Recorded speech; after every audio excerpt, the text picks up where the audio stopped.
విజయాస్ తెలుగు కార్నర్కు స్వాగతం. ఈ వీడియోలో చల్దులు ఆరగించుట పాఠంలోని 3వ భాగాన్ని మనం ఇప్పుడు రాగయుక్తంగా భావయుక్తంగా చెప్పుకునే ప్రయత్నం చేద్దాం. మాటి మాటికి వ్రేలు మడిచి యూరించుచు యూరగాయలు దినుచుండు నొక్కడొకని కంచములోని దొడిసి చెయ్యన మృంగి చూడులేదని నోరు సూపు నొక్కడేగురార్గుర చల్దులెలమి బన్నిదమాడి కూర్కొని కూర్కొని కుడుచు నొక్కడిన్నయు దగబంచియుడుట నెచ్చలితనమనుచు బంతెన గుండులాడు నొకడు కృష్ణుజూడు మనుచు గికురించి పరుమ్రోలి మేలి భక్షరాసి మెసగునొకడు నవ్వునొకడు సఖుల నవ్వించునొక్కడు ముచ్చటాడునొకడు మురియునొకడు. ఈ పద్యం శేష పద్యం. మాటి మాటికి అంటే అస్తమాను వ్రేలు మడిచి యూరించుచు, యు అంటే అందులో ఊ అని మనం తీసుకోవాలి. వేలు మడిచి ఆవకాయందు చూడు అని ఫ్రెండ్స్కి ఊరిస్తూ ఉన్నాడంట.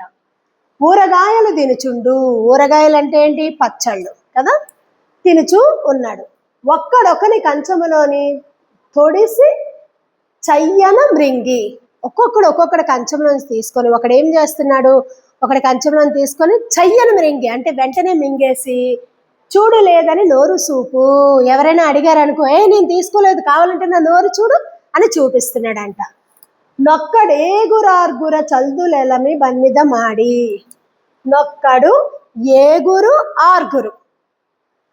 ఏగురారుగురు అంటే ఐదారుగురు మంది చల్దులన్నీ కూడా ఎలమి అంటే ఉత్సాహంతో పన్నిదమాడి, బా ప్లేస్లో పా, పందెం వేసుకొని కూర్కొని కుడుచు అంటే భుజించడం, పందెం వేసుకొని కుక్కుకొని ఒకడు తింటున్నాడంట. నొక్కడిన్నయు, డి అంటే ఈ, డాలో ఈ ఉంది, ఇన్నయు దగబంచియుడుట నెచ్చలితనమనుచు, నెచ్చలితనం అంటే స్నేహము.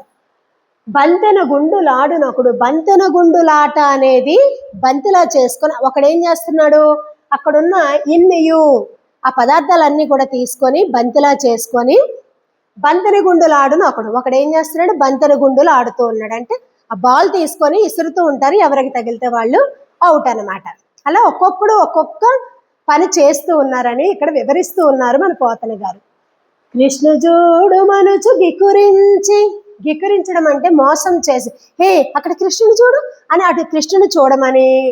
పరుమ్రోలి మేలి భక్షరాసి మెసగు, భక్ష్యరాశి, భక్ష్యములు అంటే పదార్థాలు, రాశి అంటే ప్రోగు లేదంటే కొప్ప, ఓకే. మేలి భక్ష్యరాశి అంటే మంచి మంచి పదార్థాలన్నీ ఏం చేస్తున్నాడు, మెసగునొకడు అక్కడ చూడు కృష్ణుని చూడు అన్నట్టు అని ఇక్కడ మంచి మంచి పదార్థాలన్నీ తీసేసుకుంటున్నాడు ఒకడు. నవ్వునొకడు, ఒకడు నవ్వుతున్నాడు. సఖుల నవ్వించునొకడు, సఖులు అంటే స్నేహితులు, ఒకడు స్నేహితులను నవ్విస్తున్నాడు. ముచ్చటాడునొకడు మురియునొకడు, ముచ్చటాడడం అంటే మాట్లాడుతూ ఉన్నాడు ఒకడు, ఇంకొకడు మురిసిపోతూ ఉన్నాడు అంటే సంతోషిస్తూ ఉన్నాడు. ఇలా స్నేహితులంతా వాళ్ళ చద్దులన్నీ కూడా అక్కడ దించుకొని అందరూ తినుకుంటూ ఒక్కొక్కరు ఏం చేస్తున్నారు, ఈ భావం ఏంటి, వాళ్ళ చేతుల్లో ఉన్నటువంటి ఊరగాయలన్నీ కూడా ఊరించుకుంటూ ఉంటున్నారు. ఒకరు ఇంకొకరు అటు చూడు అని చెప్పి వాళ్ళ ప్లేట్లలో తీసేసుకొని అడిగితే నోట్లో ఏమీ లేదు కావాలంటే చూడని నోరు చూపిస్తున్నాడు. ఒకరు పందెం వేసుకొని ఐదాగురు తినేదంతా కుక్కుకొని పందెం వేసుకొని తింటున్నాడు ఒకడు ఆ పదార్థాలన్నీ ఒకరి దాంట్లోంచి ఒకరు తీసేసుకొని ఇదే నెచ్చలితనం అంటే స్నేహం అంటే ఇదే అని ఒకడు చేస్తున్నాడు, ఇంకొకడు బంతెన గుండులాట ఆడుతూ ఉన్నాడు. ఇలా ఒకరు నవ్విస్తున్నారు, ఒకడు నవ్వుతున్నాడు, ఒకడు మురిసిపోతూ ఉన్నాడు. కృష్ణుని చూడని మోసం చేసి, గికరించడం అంటే మోసం చేసి మంచి మంచి పదార్థాలన్నింటినీ కూడా తీసేసుకుంటున్నాడు ఇంకొకడు. అంటే స్నేహితుల మధ్యలో ఏ విధంగా ఒకరినొకరు ఆట పట్టిస్తూ ఉంటారు, ఒకరినొకరు ఏ విధంగా ఒకరి పదార్థాలు ఇంకొకరు తీసుకొని ఎలా తింటూ ఉంటారు.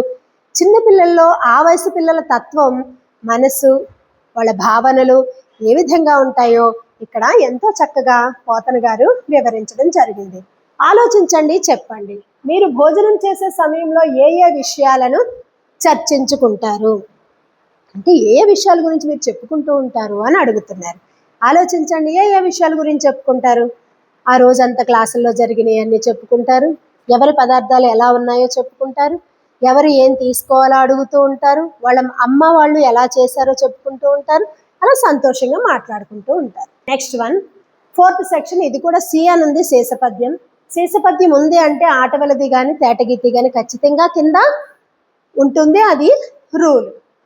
కడుపున దిండుగా గట్టిన వలువలో లాలిత వంశనాళంబు జొనిపి విమల శృంగంబును వేత్రదండంబును జారి రాని కడా చంకనిరికి మీగడ పెరుగుతో మేళవించిన చల్ది ముద్దడా పలిచేత మొనయనునిచి చెలరేగి కొసరి తెచ్చిన యూరగాయలు వ్రేళ్ల సందులను దావెలయనిరికి సంగడీల నడుమ జక్కన కూర్చుండి నర్మ భాషణముల నగవు నెరపి యాగభోక్త కృష్ణుడు అమరులు వెరగంద శైశవంబు మెరసి చల్ది గుడిచే. ఇప్పుడు ఈ పద్యంలో కృష్ణుడు ఏ విధంగా స్నేహితుల మధ్యలో ఉండి భోజనం చేస్తూ ఉన్నాడో చెప్తూ ఎంతో చక్కగా వివరించాడు. ఇక్కడ చూడండి, అక్కడ మనం చిత్రంలో చూస్తే కృష్ణుడు మధ్యలో ఉన్నాడు.